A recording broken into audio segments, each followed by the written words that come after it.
क्यों किसी मूवी में दिखने वाला सिंपल सा रनिंग सीन एक पीस ऑफ आर्ट है और कैसे लाइफ के डिफरेंट स्टेज और उसके डिफरेंट फीलिंग को दर्शाता है। वीडियो को शुरू करने से पहले एक सवाल कि अगर कठिनाइयों और परेशानियों के बीच जिंदगी तुम्हें एक मौका दे तो क्या करते हो? ऑफ कोर्स भागते हो। तुम भागते हो उस एक मौके के लिए, तो कभी उस मौके को दोबारा पाने के लिए। और कोई भी व्यक्ति, इंसान, औरत, मर्द भागते क्यों हैं? तो इसका मेटाफोरिकल जवाब है कुछ पाने के लिए, कुछ हासिल करने के लिए। हर किसी को डर है कुछ खो जाने का, कुछ छूट जाने का। कोई अपने प्यार के लिए भागता है तो कोई आजादी को फील करने के लिए। किसी के लिए भागना मजबूरी है तो कोई भागता है खुशियों को जाहिर करने के लिए। किसी को अपने परेशानियों से आगे निकलना है तो किसी को कहीं पहुंचना होता है। लाइफ के हर स्टेज पर इंसान का पर्पस कितना भी अलग क्यों ना हो, पर उस स्टेज और उस स्ट्रगल को ओवरकम करने के लिए हर किसी के द्वारा लिया गया एक्शन सेम ही होता है। एक जेल से भागा कैदी भी भागता है और उस कैदी को पकड़ने के लिए जेलर भी भाग ही रहा होता है। और ये फीलिंग हर किसी के लिए किसी मशहूर चित्रकार के चित्रकारी जैसी होती है, जिसका मीनिंग हर किसी के लिए अलग अलग होता है। तो हेलो, नमस्ते, नमस्कार, मैं हूं राकेश कुमार और स्वागत है आपका हमारे इस छोटे से चैनल में, जहां आज हम डिस्कस करेंगे why running is an art in a movie. Common public और ऑडियंस के लिए ये रनिंग सीन मैटर भी नहीं करता और लोग इसे एक टिपिकल रनिंग सीन समझकर छोड़ देते हैं। पर अगर आप किसी भी मूवी में साधारण से दिखने वाली इस रनिंग सीन के पीछे के बैकड्रॉप और उसके मेटाफोर को समझ जाओगे, जो अपने आप में किसी स्टोरी के लिए कंप्लीट रिप्रेजेंटेशन रखते हैं, तो यकीन मानिए आपका पॉइंट ऑफ व्यू बदल जाएगा उस फिल्म के लिए और उस फिल्म के पर्टिकुलर सीन के लिए। पर यहाँ कंडीशन ये है कि आप ठीक उसे वैसा ही समझते हो जैसा फिल्म आपको समझाना चाहती है, क्योंकि किसी भी मूवी में दिखने वाला रनिंग सीन अपने आप में एक डिफरेंट मेटाफोर रखता है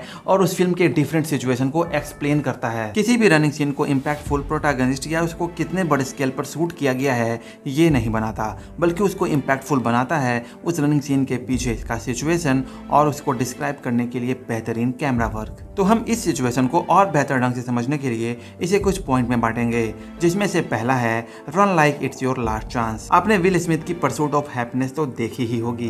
पूरी फिल्म में विल स्मिथ का कैरेक्टर भागते ही रहता है, अपनी परेशानियों से नहीं, बल्कि वो भागता है उस परेशानियों से लड़ने के लिए। जिंदगी चाहे कितनी भी मुश्किल भरी क्यों ना हो सकता है आगे कुछ दिखाई भी ना दे, पर रुकना नहीं है, क्योंकि कभी कभी भागना ही अंतिम उपाय होता है। जिंदगी तुम्हें भागने पर मजबूर करती है, अपने हर एक मौके को आखिरी मौका मानकर तुम्हें दौड़ना होता है। तुम बिना किसी भरोसे के भागते हो, इस उम्मीद में कि अंत में सब ठीक ही हो जाएगा, पर ऐसा होगा या नहीं ये डिपेंड करता है। और आखिर में क्या होगा ये मायने नहीं रखता, मायने रखता है जिंदगी तुम्हें भागना सिखा रही है। पॉइंट नंबर 2 से तो आप और अच्छे से कनेक्ट कर पाओगे, जो है नेवर गिव अप। जिंदगी आपको जीवन के हर मोड़ पर चुनौती देती है, आपकी सहन शक्ति की परीक्षा लेती है, पर फिर भी शरीर में बचे साहस और ताकत के हर एक कतरे को इकट्ठा करना होता है।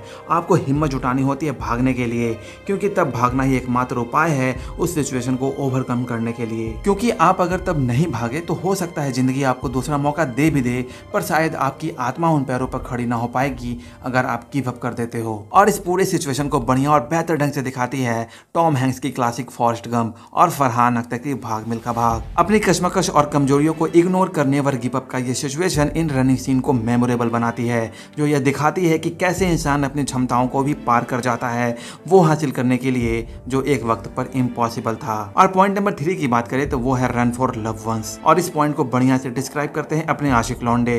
यह भागना सिंबलाइज करता है तुम्हारे प्यार को खोने का डर, और इस डर को और बढ़िया ढंग से समझाया जाता है जब हीरो या हीरोइन इस सिचुएशन को फेस करते हैं, तब वो किसी ट्रांसपोर्टेशन का सहारा नहीं लेते, वो भागना प्रेफर करते हैं। ये मेटाफोरिकली हमें अपने प्यार को खोने का डर ही दिखाता है, क्योंकि रनिंग ही इस सिचुएशन को सबसे बेस्ट वे में एक्सप्लेन करती है और फियर के साथ साथ एक इमोशनल एंगल ऑडियंस के साथ क्रिएट करती है। और पॉइंट नंबर 4 की बात करें तो ये सबसे इंपॉर्टेंट है, जो है रन फॉर योर लाइफ, जिसे बहुत बढ़िया से एक्सप्लेन करती है मिशन इम्पॉसिबल की हर एक रनिंग सीन। मैटर ये नहीं करता कि सिचुएशन क्या है, चीजें तुम्हारे फेवर में है या नहीं, तुम जी पाओगे या नहीं, बल्कि मैटर करता है इस पूरे सिचुएशन में तुम कितना एफर्ट लगाते हो भागने के लिए, तुम उस सिचुएशन में अपना बेस्ट देते हो या नहीं, तुम भागते हो या हार मानकर वहीं रुक जाते हो। और यही चीजें विनर और लूजर के लाइन को क्रिएट करती है। ये सारे रनिंग सीन्स एक पीस ऑफ आर्ट की तरह हमारे लाइफ के डिफरेंट सिचुएशन में डिफरेंट लेसन को सिखाते हैं। ये रनिंग सीन्स तुम्हारे दिमाग में करंट सिनेरियो को फीड करता है और तुम्हें पता भी नहीं चलता। ये रनिंग सीन्स तुम्हारे पावर और विल को दिखाते हैं, सिचुएशन को ओवरकम करने की कैपेसिटी को दिखाते हैं। इसलिए ये रनिंग सीन्स एक टिपिकल मूवी के सीन से हटकर एक प्योर पीस ऑफ आर्ट के एग्जांपल को सेट करते हैं। तो बॉस, आज के बाद जब कोई मूवी देखने जाओ तो उसे केवल उसके स्टोरी, एक्शन और विजुअल के नजरिए से मत देखो। एक मूवी स्टोरी, एक्शन और विजुअल से कहीं ज्यादा होती है। तो आगे से किसी भी मूवी में चल रहे रनिंग सीन के मेटाफोर को समझना, बिलीव में अगर तुम समझ जाते हो तो तुम्हारा नजरिया बदल जाता है। इसलिए मैं कहता हूँ कि a running scene in a movie is a piece of art. बस इसे एक आर्टिस्ट टेक्स्ट की तरह से समझना। मैं उम्मीद करता हूँ तुम समझोगे।